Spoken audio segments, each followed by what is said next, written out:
Welcome back to another FPL team selection video.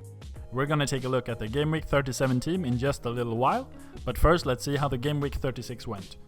Alexander-Arnold finally left the team and Azpilicueta came into the side for this amazing Norwich fixture.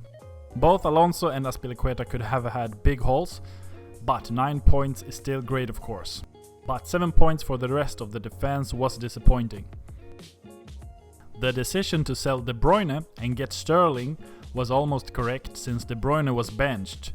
But Manchester City played one of their worst games of the season and it's clear how much they need him.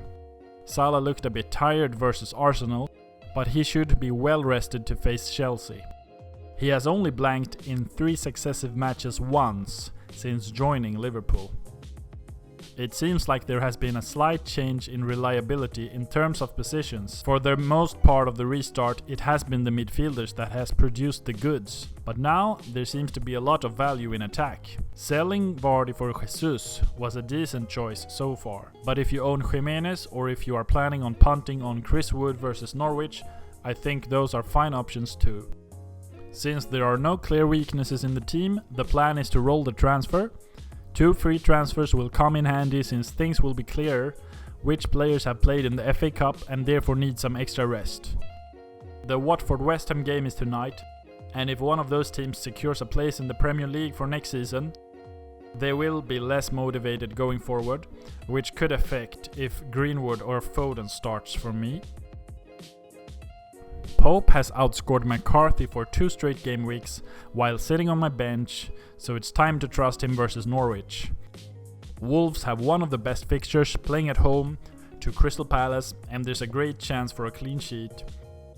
Digne has a pretty tough fixture, but the same goes for Aurier and Azpilicueta, so they'll probably end up on my bench.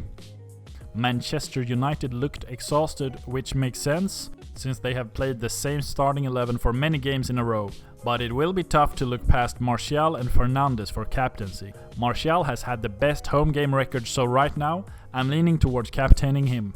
Manchester City should have some fun too versus Watford, but it's always tough to predict the Pep roulette. I expect Salah to get something out of the Chelsea game, but the other premium players are more likely to explode.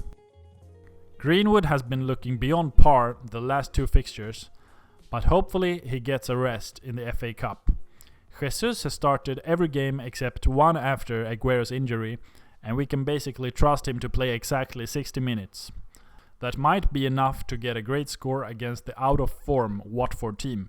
Bournemouth has improved lately, but I don't think that will hinder the golden boot chasing Danny Ings from scoring another one. Southampton are particularly good when playing away from home. That's it for this video, thanks for watching, and if you need any advice, take it to the comment section.